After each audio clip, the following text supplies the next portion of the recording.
ଖରାବେଳ ହଉ କିମ୍ବା ରାତି ଟାଇମ୍ରେ ହଉ ଯେତେବେଳେ ଚାହିଁବେ ଆପଣ ମାଣ୍ଡିଆର ରୁଟି ବନେଇକି ଖାଇପାରିବେ। ଛୋଟ ପିଲାଠୁ ବୟସ୍କ ଲୋକ ପର୍ଯ୍ୟନ୍ତ ସମସ୍ତେ ଖାଇପାରିବେ, କାହିଁକି ନା ଏତେ କଅଁଳିଆ ଥାଏ ଯେ ପାଟିରେ ପକାଇଲେ ମିଳେଇଯାଏ। ଦେଖନ୍ତୁ ଏମିତି ପକେଟ୍ ଭଳି ହେବ। ମୁଁ ଆପଣଙ୍କୁ କିଛି ଟିପ୍ସ ଦେବି ଯେଉଁଥିରେ କି ଆପଣଙ୍କର ମାଣ୍ଡିଆ ରୁଟି ମଧ୍ୟ ପୁରା ପରଫେକ୍ଟ ବନିବ ଆଉ ଏମିତି କଅଁଳିଆ ହେବ। ଭିଡ଼ିଓକୁ ସମ୍ପୂର୍ଣ୍ଣ ଭାବେ ଦେଖିବେ। ନମସ୍କାର ଦର୍ଶକ ବନ୍ଧୁ, ମୋ ଚ୍ୟାନେଲକୁ ଅନେକ ଅନେକ ସ୍ୱାଗତ। ତ ପ୍ରଥମେ ମୁଁ ଗୋଟେ ପ୍ୟାନ୍ ନେଇଛି ଆଉ ପ୍ୟାନ୍ରେ ଗୋଟେ କପ୍ ପାଣି ଫୁଟେଇଛି। ତ ପାଣିରେ ଆପଣ ସ୍ୱାଦ ଅନୁସାରେ ଟିକେ ଲୁଣ ଦେବେ ଆଉ ଟିକେ ହାଲକା ଘିଅ ଦେବେ ବାସ୍ନା ପାଇଁ, ନଦେଲେ ମଧ୍ୟ ଚଳିବ, ତା ଜାଗାରେ ଆପଣ ତେଲ ମଧ୍ୟ ଦେଇପାରିବେ। ବର୍ତ୍ତମାନ ସେଇ କପ୍ରେ ମାପିକି ମୁଁ ମାଣ୍ଡିଆର ଚୂନା ଗୋଟେ କପ୍ ନେଇଛି। ମନେ ରଖନ୍ତୁ, ଯେତେବେଳେ ପାଣି ଫୁଟିବ ସେତେବେଳେ ଯାଇକି ଆପଣ ପକାଇବେ। ଏମିତି ନାହିଁ କି ପାଣି ଗରମ ହେଇଗଲା ହାଲକା ଫୁଟିବା ଆସିଲା ମୁଁ ପକାଇଦେବି, ସେଇଟା ହେବନି, ଆପଣଙ୍କର ସେତିକି ସଫ୍ଟ ହେବନି। ଟୋଟାଲ୍ ପାଣି ପୁରା ଫୁଟିକି ଏମିତି ଉପରକୁ ଆସିବ, ତାପରେ ଯାଇକି ଆପଣ ପକାଇବେ ଆଉ ଗ୍ୟାସ୍ର ଫ୍ଲେମ୍କୁ ଲୋ କରିଦେବେ ଆଉ ଆକୁ ଏମିତି ଭଲସେ ମିଶାଇ ଦେବେ।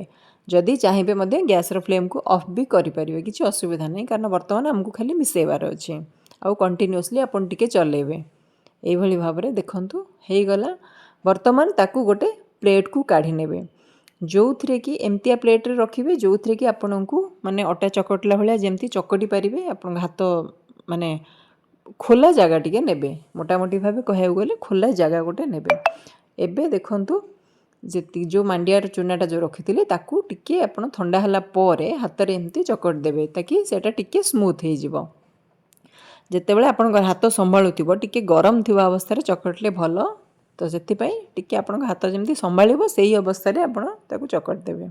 ଏବେ ଦେଖନ୍ତୁ ତାକୁ ପୁରା ଭଲସେ ଚକଟିକି ଏମିତି ଚିକଣା କରିଦେବେ। ଏମିତି ପୁରା ବଢ଼ିଆ ହେଇଗଲା। ବର୍ତ୍ତମାନ ଆପଣଙ୍କୁ କ'ଣ କରିବାକୁ ପଡ଼ିବ ନା ଏମିତି ସେପ୍ ଦେବେ, ମାନେ ରୁଟିର ଯେଉଁ ଗୋଲା ଯେଉଁ କରୁଛନ୍ତି ଯେତିକି ଯେତିକି ସେଇ ହିସାବରେ ଆପଣ କରିବେ। ତ ମୋର ତଥାପି ଟିକେ ମୋର ବଡ଼ ବଡ଼ ଗୋଲା ହେଇଯାଇଛି, ଆପଣ ଦେଖିକି ସେଇ ହିସାବରେ କରିବେ।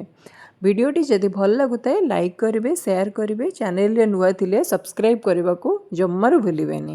ଆଉ ଆପଣ ଘରେ ଏମିତି ମାଣ୍ଡିଆର ରୁଟି ବନାନ୍ତୁ ଆଉ ବହୁତ ହେଲ୍ଦି ଖାନା ହିଁ ଖାଆନ୍ତୁ। ଦେଖନ୍ତୁ ମୋର ଗୋଟେ କପ୍ ମାଣ୍ଡିଆ ଚୂନାରେ ଟୋଟାଲ୍ ହେଲା 6ଟା। ତ ଛୋଟ ବଡ଼ ହିସାବରେ ଆପଣଙ୍କର 7ଟା ମଧ୍ୟ ହେଇପାରେ। ମୋର ତଥାପି ଟିକେ ମୁଁ ବଡ଼ ବଡ଼ ନେଇଛି। ଛୁଆମାନେ ଆକ୍ଚୁଆଲି ଘରେ କେହି ମାଣ୍ଡିଆ ଖାଇବାକୁ ପସନ୍ଦ କରନ୍ତିନି, ତ ଆପଣଙ୍କୁ ମୁଁ ଆଗରୁ କହିଛି, ଏବେ ବି କହୁଛି, ଯେତେ ଭେରାଇଟି ହେଉ ଆପଣ ବନେଇକି ଘରେ ଖୁଆନ୍ତୁ। ପିଲାଠୁ ବୟସ୍କ ଲୋକମାନେ ସମସ୍ତଙ୍କ ପାଇଁ ଏଇଟା ଜରୁରୀ। ଆଉ ହେଇଗଲା ଆମର। ବର୍ତ୍ତମାନ ଏବେ ଆମେ ବେଲିବା। ତ ପ୍ରଥମେ ଆପଣ ବେଲଣା ପଟାରେ ହଉ ନହେଲେ ମୁଁ ଏମିତି ମ୍ୟାଟ୍ରେ ବେଲୁଛି, ମୋତେ ବେଲଣା ପଟାଟା ଟିକେ କଷ୍ଟ ଲାଗେ। ତ ଫାଷ୍ଟ ଟିକେ ହାଲକା ମଇଦାର ମାଣ୍ଡିଆର ଚୂନା ପକାଇଦେବେ, ତାପରେ ଯେଉଁ ଗୋଲା ବନେଇଛନ୍ତି ତାକୁ ପକାଇକି ଏମିତି ହାଲକା ହାତରେ ଆପଣ ପ୍ରେସ୍ କରିବେ। ମାନେ ଯେତେବେଳେ ବେଲିବେ, ରୁଟି ବେଲିଲା ବେଳେ କେମିତି ଆମେ ମାନେ ଫୋର୍ସ ଦେଇକି ବେଲୁଛେ, ଏଇଟା ସେମିତି ନାହିଁ, ଆପଣଙ୍କୁ ପୁରା ହାଲକା ବେଲିବାକୁ ପଡ଼ିବ। ଦେଖନ୍ତୁ, କାରଣ ଯଦି ଆପଣ ଫୋର୍ସ ଦେଇକି କରୁଛନ୍ତି ସେ କଣା ହେଇଯିବ ମଝିରୁ କି ଫାଟିଯିବ, ଏମିତି ହେଇପାରେ। ଆଉ ମୁଁ ଆପଣଙ୍କୁ ଦେଖାଇବା ପାଇଁ ଦେଖନ୍ତୁ ମୁଁ ଆଜି ନର୍ମାଲ୍ ତାୱାରେ ନେଇଛି, ଯେଉଁ ଲୁହା ତାୱା ନର୍ମାଲ୍ ତାୱା ସେଇଥିରେ ନେଇଛି। ଆପଣ ଚାହିଁଲେ ନନ୍ଷ୍ଟିକ୍ ମଧ୍ୟ ନେଇପାରିବେ।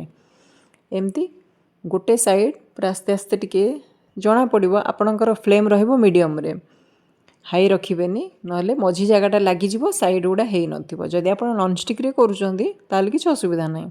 ଗୋଟେ ସାଇଡ଼୍ ହେଇଗଲା ପରେ ତାପରେ ଆପଣ ଆଉ ଗୋଟେ ସାଇଡ଼୍କୁ ଓଲଟେଇ ଦେବେ।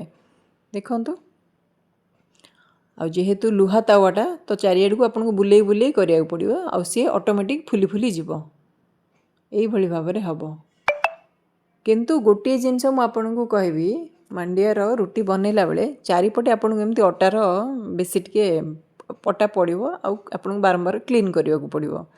ଦେଖନ୍ତୁ ତାୱାରେ ହେଇସାରିଲା ପରେ ଆପଣ ଯଦି ଚାହିଁବେ ଏମିତି ସେକିବା ପାଇଁ ତାହେଲେ ସେକିବେ, ନାହିଁ ଯଦି ତାୱାରେ ଆପଣ କପଡ଼ାରେ ଟିକେ ମାଡ଼ି ଦେବେ, ସେମିତି ମଧ୍ୟ ହେବ। ଯେଉଁଟା ଆପଣଙ୍କୁ ଠିକ୍ ଲାଗିବ ଆପଣ କରିବେ। ବର୍ତ୍ତମାନ ମୁଁ ଆପଣଙ୍କୁ ଆଉ ଗୋଟେ ଦେଖିକି କହୁଛି, କପଡ଼ାରେ ମାରିକି ଏମିତି ଆସ୍ତେ ଆସ୍ତେ ହାଲକା ତାକୁ ବେଲି ଦେବେ। କିନ୍ତୁ ଯଦି ଆପଣ ଖାଲି ରୁଟି ଅପେକ୍ଷା ଟିକେ ହାଲକା ଘିଅ ଲଗାଉଛନ୍ତି ତାହେଲେ ଆପଣଙ୍କୁ ସେଇଟା ଆହୁରି ଟିକେ ଭଲ ଲାଗେ। ଖାଲି ଅପେକ୍ଷା ଖାଲିଟା ଯାହାହେଲେ ଟିକେ ସାଧା ଲାଗିବ। ତ ଆପଣ ଯଦି ଏତିକି ପତଲା ରଖିବେ, ଦେଖନ୍ତୁ ଏଇ ହିସାବରେ, ତାପରେ ପୁଣି ଆଉ ଗୋଟେ ପକାଇଦେବେ। ଯେତେବେଳେ ପକାଇବେ ଟିକେ ହାଇ ରଖିବେ, ତାପରେ ଗ୍ୟାସ୍ର ଫ୍ଲେମ୍କୁ କମ୍ କରିଦେବେ। ଏଇଭଳି ଭାବରେ ଆପଣଙ୍କୁ କଣ୍ଟିନ୍ୟୁଅସ୍ଲି ବନେଇବାକୁ ପଡ଼ିବ। ଏମିତି ଗୋଟେ ସାଇଡ଼୍ କରିବେ, ଏମିତି କପଡ଼ାରେ ଆପଣ ଟିକେ ଥାପି ଦେବେ, ଯେମିତି ଆମେ ପୂଜା ପର୍ବାଣୀ ପାଇଁ କରୁଛେ। এইଭଳି ଭାବରେ ବାସ୍ ହାତରେ ବି ଏମିତି ହେଇଯିବ, ଏମିତି ମାଡ଼ି ମାଡ଼ି ଦେବେ ଚାରିପଟକୁ। ବାସ୍ ହେଇଗଲା ଆମର ମାଣ୍ଡିଆର ରୁଟି। ଏଇଟାକୁ ମୋତେ ଟିକେ ଲାଗିଲା ସାଇଡ଼ରୁ ଟିକେ ହେଇନି ବୋଲି, ତ ସେଥିପାଇଁ ମୁଁ ଟିକେ ତାକୁ ଆଉ ଟିକେ ଏମିତି ବସେଇଦେଲି। ତ ଆପଣଙ୍କୁ ଦେଖିବେ ଯଦି ସେଇଠି ଆପଣ ବେଲିକି କପଡ଼ାରେ ବେଲିକି କରୁଛନ୍ତି, ଯଦି ନହେଲେ ଏମିତି ତାୱାରେ।